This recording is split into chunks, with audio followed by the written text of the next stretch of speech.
Bharatiya Janata party प्रदेश कार्यालयामध्ये आयोजित या पत्रकार परिषदेमध्ये आपल्या सगळ्यांचं मनापासून स्वागत। उभाटा गटाचे खासदार जनाब संजय राऊत यांनी परत एकदा सकाळी सकाळी गांजा ओढून पत्रकार परिषद घेतली आहे। सातत्यानं भारतीय जनता पार्टीबद्दल खोटं बोलणं, भारतीय जनता पार्टीवर खोटे आरोप करणं हा संजय राऊत यांचा धंदा झालाय। आणि आज तर संजय राऊत हे उभाटा गटाचे प्रवक्ते होते का पवार कुटुंबियाचे प्रवक्ते होते का काँग्रेसचे प्रवक्ते होते असा प्रश्न पडावा अशा पद्धतीची पत्रकार परिषद संजय राऊतांनी घेतली। सातत्यानं नको तिथं नाक खुपसणं, नको त्या गोष्टीवर बोलणं हा संजय राऊत यांचा बावळट धंदा झालेला आहे। हा बावळटपणा सातत्यानं ते करतायत। माझा संजय राऊत यांना सवाल आहे की आपण उभाटा गटाचे प्रवक्ते आहात, शरद पवार साहेबांचे प्रवक्ते आहात, काँग्रेसचे प्रवक्ते आहात का डाव्या आघाडीचे प्रवक्ते आहात हे आधी सिद्ध करा आणि मग अशा पद्धतीची बावळट बडबड करा। एवढंच मला संजय राऊतांना या निमित्ताने सांगायचं आहे।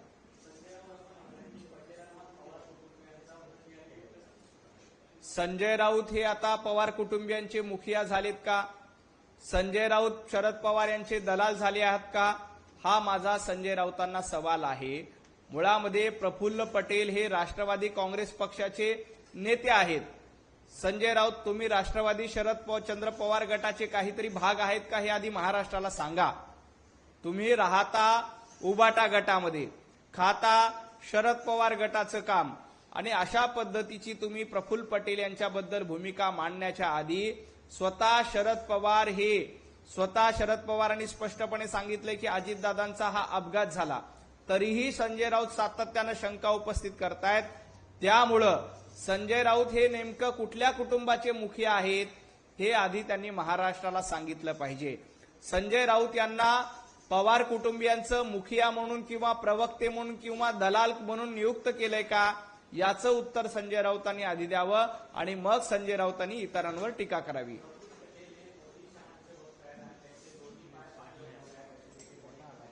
प्रफुल्ल पटेल यांचे पाय कुठे आहेत हे सांगण्याच्या भानगडीमध्ये संजय राऊतांनी पडू नये।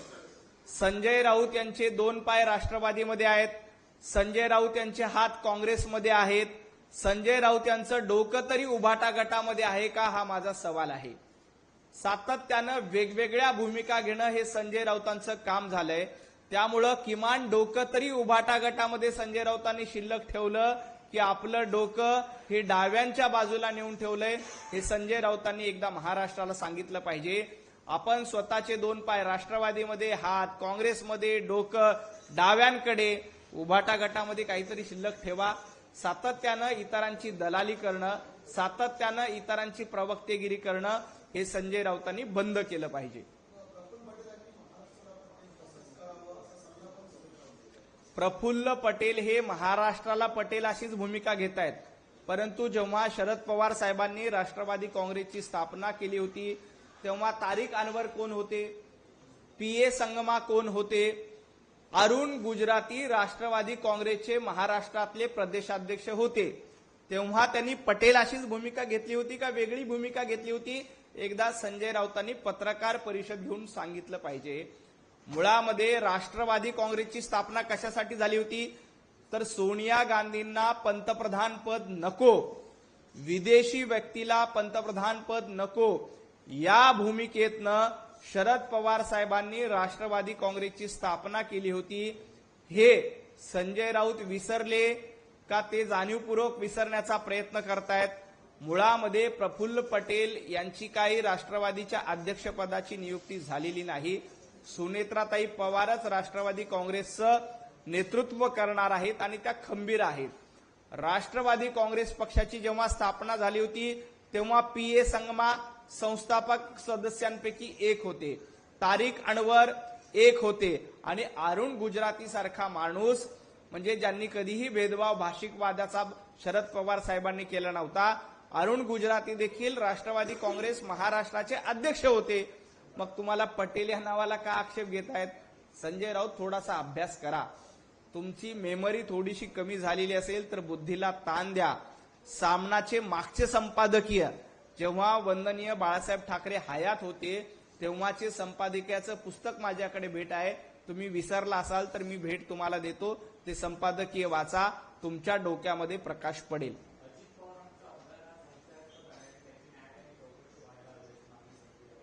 अजितदादांच्या अपघाताची चौकशी करण्याचं काम केंद्र सरकारकडनं केलं जात आहे, राज्य सरकारकडनं केलं जातं. विमानतळ अथॉरिटी देखील चौकशी करते. संजय राऊत यांचा आपल्या न्याय व्यवस्थेवर विश्वास नाहीये. संजय राऊत यांचा इथल्या चौकशी यंत्रणेवर विश्वास नाहीये. त्यामुळे संजय राऊत यांनी, मी काल देखील सांगितलं होतं की पाकिस्तान किंवा बांगलादेशची एक कमिटी निवडावी आणि त्या कमिटीला सांगावं की अजितदादांच्या अपघाताची चौकशी करावी किंवा आंतरराष्ट्रीय न्यायालयामध्ये संजय राऊतांनी याबद्दल धाव घ्यावी.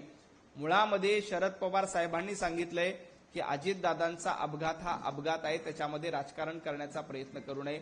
तरीही संजय राऊत जाणीवपूर्वक राजकारण करण्याचा प्रयत्न करतायत. माझं संजय राऊतांना आपल्या माध्यमातून आव्हान आहे, राऊत साहेब तुमच्याकडे एक जरी पुरावा असेल ना, एक जरी पुरावा असेल तर तुम्ही कोर्टामध्ये धाव घ्या. तुम्ही त्या संदर्भातला पुरावा माध्यमांसमोर दाखवा. विनाकारण डोकं फिरल्यासारखं हवेमध्ये बडबड करू नका. तुमच्याकडे कागद असेल, तुमच्याकडे पुरावा असेल, तर सत्य असेल तर ते जनतेसमोर मांडा. लोकांनी सत्य स्वीकारलेलं आहे. सातत्यानं दिशाभूल करण्याचा कार्यक्रम संजय राऊत यांच्याकडनं केला जातोय. कृपया दिशाभूल करू नका.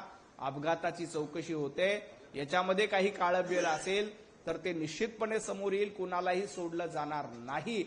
कारण अजितदादांच्या निधनामुळे महाराष्ट्राचं मोठं नुकसान झालंय. हा जर का घातपात असेल तर याच्यातला दूध का दूध आणि पाणी का पाणी चौकशीमधनं समोर येईल. परंतु तुम्ही सातत्यानं भ्रम पसरवण्याचं काम, आपल्याकडे पुरावा काहीच नाही आणि उठसूट बोलायचं, हा धंदा संजय राऊतांनी बंद केला पाहिजे.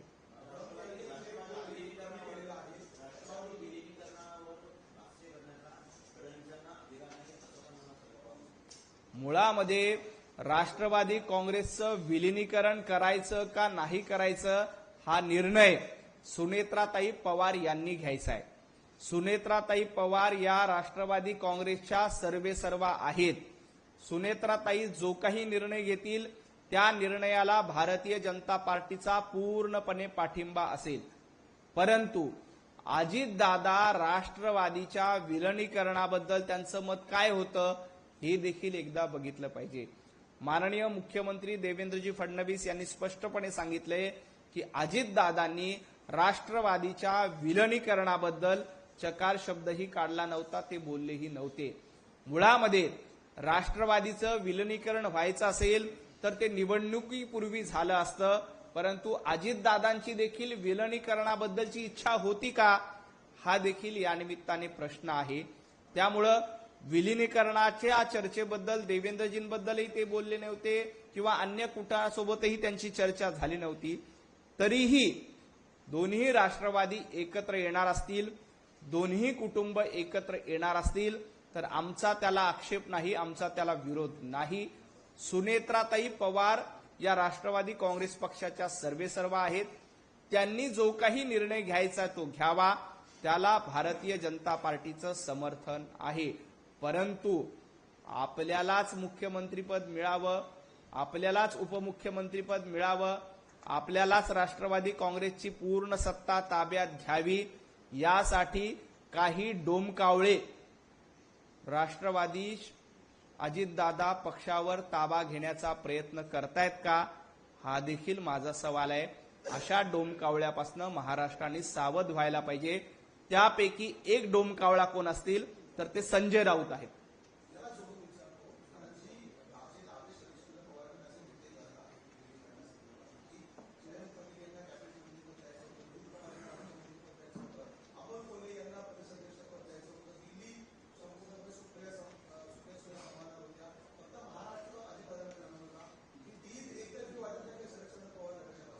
अशा पद्धतीची कुठलीही डील जाहीरपणे मीडियामध्येही चर्चेला आली नव्हती किंवा कुठल्या जाहीर बैठकीमध्येही चर्चेला आली नव्हती. आता संजय राऊत अशा पद्धतीची डील घडवून आणण्याचा प्रयत्न करतायत आणि त्यासाठी त्यांनी अशा लोकांकडनं काही सुपारी घेतली का, हा देखील माझा संशय आहे. संजय राऊतांची खासदारकी संपते. संजय राऊत पुन्हा खासदार होऊ शकत नाही. अशा पद्धतीची एक बनवाबनवी करून एक डील करून शरदचंद्र पवार गटाकडनं खासदारकीसाठी काही मतं ताब्यात घ्यायचे आणि त्या जोरावर राज्यसभेची खासदारकी मिळवायची, यासाठी संजय राऊत नावाचा डोमकावळा प्रयत्न करतोय का, हा देखील माझा सवाल आहे। अशा पद्धतीचा भ्रम पसरून लोकांमध्ये जाणीवपूर्वक बदनामी करण्याचा प्रयत्न करून आपल्याला खासदारकीचं पद मिळावं, आपल्याला शरदचंद्र पवार साहेबांकडनं एखादं पद पदरात पाडून घेता यावं, यासाठी संजय राऊत नावाचा डोमकावळा आणि त्यांना साथ देणारे काही डोमकावळे प्रयत्न करतायत। पण महाराष्ट्र हा सुनेत्राताई पवार यांच्या पाठीशी खंबीरपणे उभा आहे, अजितदादांच्या पाठीशी खंबीरपणे उभा होता, कारण राष्ट्रवादी शरदचंद्र पवार गटापेक्षा अजितदादांना महत्व या महाराष्ट्रानं दिलं होतं। आपण निवडणुकीमध्ये बघितलं की खरा राष्ट्रवादी काँग्रेस पक्ष हा अजितदादांचाच आहे, याच्यावर महाराष्ट्राच्या जनतेनं शिक्कामोर्तब केलं। आता पुढचा निर्णय सुनेत्राताईंना घ्यायचा आहे, सुनेत्राताई याबद्दल जो काही निर्णय घेतील त्यासोबत भारतीय जनता पार्टी उभी राहील।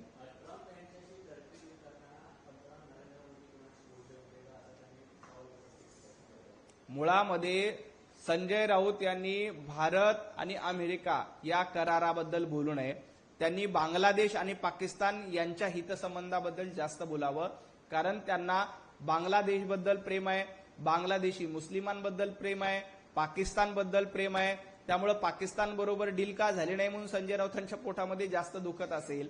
अहो, भारत आणि अमेरिका या दोन्ही देशांचं नेतृत्व सक्षम आहे। पंतप्रधान नरेंद्र मोदीजींच्या नेतृत्वात जगभरामध्ये भारताचा डंका वाजवतोय। अमेरिकेसारखा चांगला साथीदार पंतप्रधान नरेंद्र मोदीजींच्या नेतृत्वामुळे पुन्हा एकदा आपल्यासोबत आलाय। खरं तर ही आनंदाची गोष्ट आहे, विजयाची गोष्ट आहे।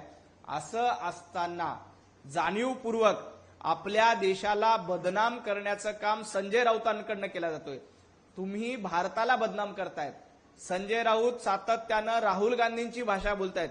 एका बाजूला राहुल गांधी परदेशामध्ये जाऊन भारताची बदनामी करतायत, त्यांचीच री ओढण्याचं काम संजय राऊतांच्या मार्फत केलं जातोय आणि जागतिक पातळीवर भारताची बदनामी कशी होईल याचा प्रयत्न संजय राऊत दुर्दैवाने करतायत। परंतु संजय राऊत लक्षात घ्या, 140 कोटी लोक तुमच्यावर थुंकल्याशिवाय राहणार नाहीत। तुम्ही जर का या देशाची बदनामी करणार असाल, तुम्ही या डीलच्या माध्यमातून पंतप्रधान नरेंद्र मोदीजींची बदनामी करणार असाल, तर महाराष्ट्र विधानसभेच्या निवडणुकीत, पंचायत समितीच्या निवडणुकीत आणि महापालिकेच्या निवडणुकीत तुमच्यावर थुंकलाय, आता देश तुमच्यावर थुंकेल।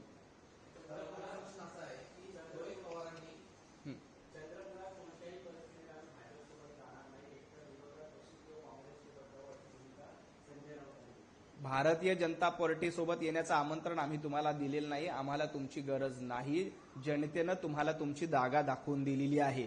चंद्रपुरात असो किंवा कुठे असो, उबाटा गटाची महाराष्ट्रात अवस्था काय झाली बघा। जवळपास 25 महापालिकेमध्ये उबाटा गटाला मोठा भोपळा मिळालाय। उबाटा गटाचं संघटन देखील अस्तित्वात राहिलेलं नाही, अशा पद्धतीची अवस्था महाराष्ट्रामध्ये उबाटा गटाची झाली आहे। चंद्रपुरामध्ये काही थोड्याफार जागा आल्यात, तिथेही काँग्रेसचे 4 गट आहेत। उबाटा गटाने आधी आपली महाराष्ट्रातल्या जनतेनं कपडे फाडलेले आहेत, आपल्याला नागडं केलंय, याचं भान संजय राऊतांनी ठेवावं आणि मग इतरांवर टीका करावी।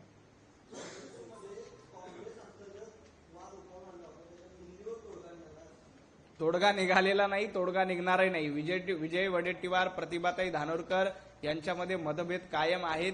चंद्रपूरच्या एका महापालिकेत काँग्रेसला कशीबशी सत्ता आली, ती देखील यांना टिकवता येत नाही, हे देखील महाराष्ट्रातील जनता बघते।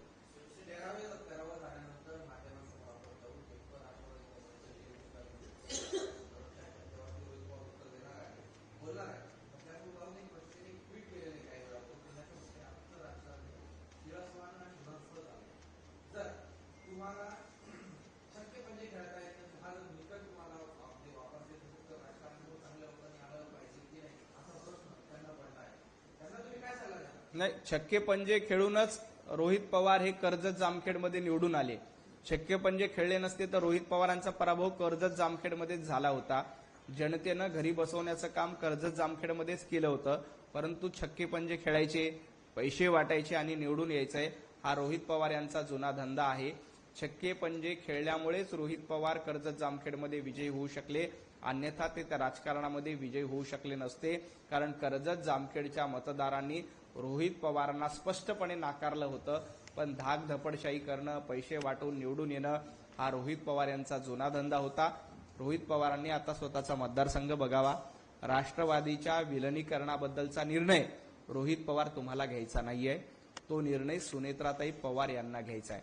सुनेत्राताई जो काही निर्णय घेतील त्याबद्दल भारतीय जनता पार्टी त्यांना पाठिंबा देईल. रोहित पवारांना तो अधिकार उरला नाही.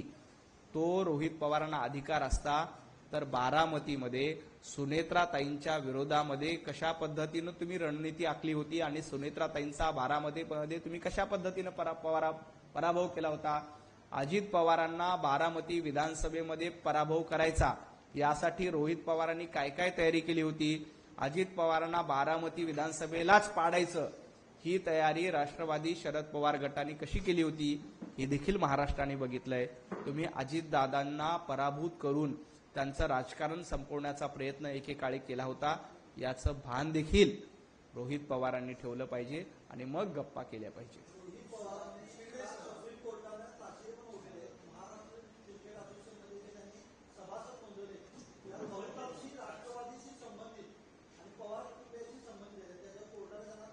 अशा पद्धतीनं रडीचा डाव करून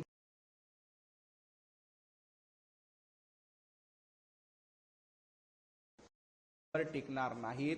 याबद्दल कायदेशीर धाव घेऊन जे अशा पद्धतीच्या अनधिकृतपणे किंवा चुकीच्या पद्धतीने मेंबर करण्याचा प्रयत्न केला असेल तर त्याच्यावर ऑब्जेक्शन घेतलं जाईल आणि अशा पद्धतीचे जे मेंबर झाले असतील त्यांच्यावर कारवाई करण्याची मागणी योग्य त्या ठिकाणी केली जाईल.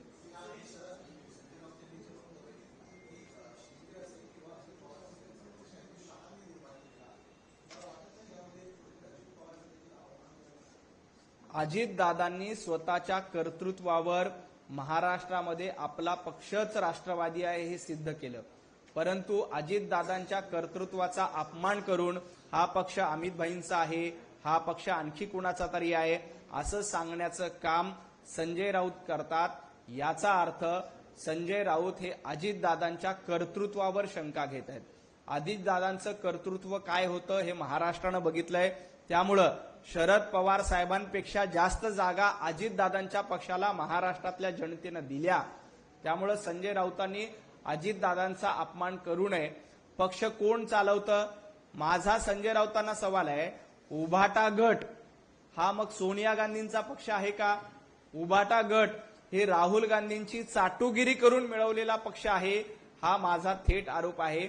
ज्या पद्धतीनं काँग्रेसचा अजेंडा पुढे रेटण्याचं काम संजय राऊतांच्या माध्यमातून केलं जात आहे, उद्धवजी ठाकरेंच्या माध्यमातून केलं जात आहे, आदित्य ठाकरेंच्या माध्यमातून केलं जात आहे, याचा अर्थ उभाटा गट हा सोनिया गांधींचा गट आहे आणि राहुल गांधींचा गट आहे.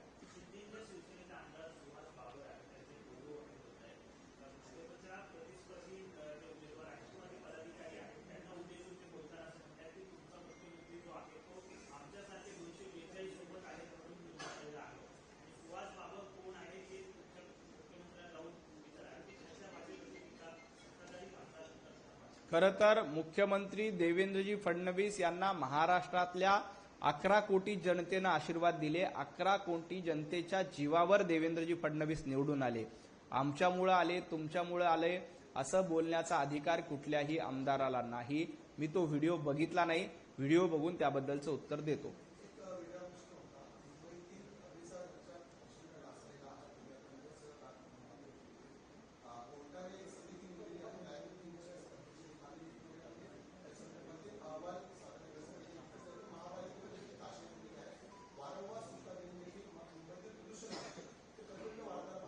नाही, मुंबईतल्या प्रदूषणाचा प्रश्न अतिशय गंभीर आहे. महापालिकेमध्ये आता इतके दिवस प्रशासनाचं राज्य होतं, परंतु आता महापालिका लवकरच महापौर बसतील, पुढच्या सगळ्या प्रक्रिया पूर्ण होतील. मुंबईच्या प्रदूषणाबद्दल राज्य सरकार देखील गंभीर आहे आणि ज्या पद्धतीनं मुंबईचं पोल्युशन कमी करण्यासाठी डीप क्लिनिंग असेल किंवा पाण्याची फवारणी असेल, असे वेगवेगळे उपाययोजना राज्य सरकारच्या वतीनं केल्या जात आहेत. महापालिका देखील येणाऱ्या काळामध्ये याबद्दलच्या उपाययोजना निश्चित करेल.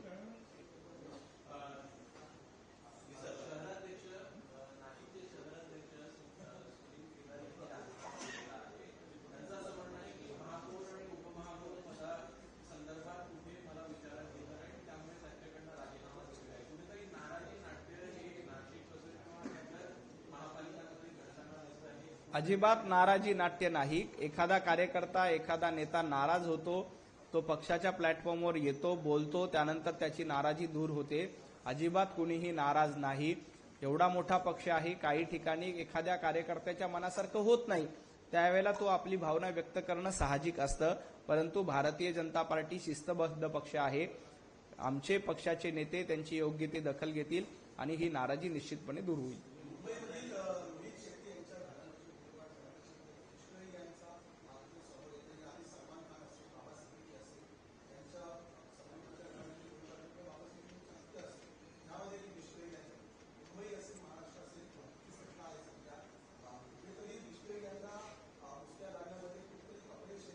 अजिबात नाही. रोहित शेट्टी यांच्या घरावर हल्ल्यानंतर तातडीनं ते आरोपी पकडण्याचं काम पोलिसांनी केलं, गृह खात्याने केलंय. याआधी देखील अशा पद्धतीची जे काही कृत्य झाले त्या सगळ्यांना बंदोबस्त करण्याचं काम, जेरीस आणण्याचं काम पोलिसांनी केलेलं आहे. त्यामुळं गृह खाते अतिशय सक्षम हातात आहे. देवेंद्रजी यांच्याकडे गृह खात्याचा जबाबदार आहे, यांच्याकडे गृह खात्याचा कारभार आहे आणि या प्रकरणामध्ये कुणीही असेल, बिश्नोई गँग असेल किंवा अन्य कोणी असेल, याचा तपास पोलीस चौकशी करतील आणि चौकशीतून जो कोणी दोषी असतील त्यांच्यावर कारवाई केली जाईल.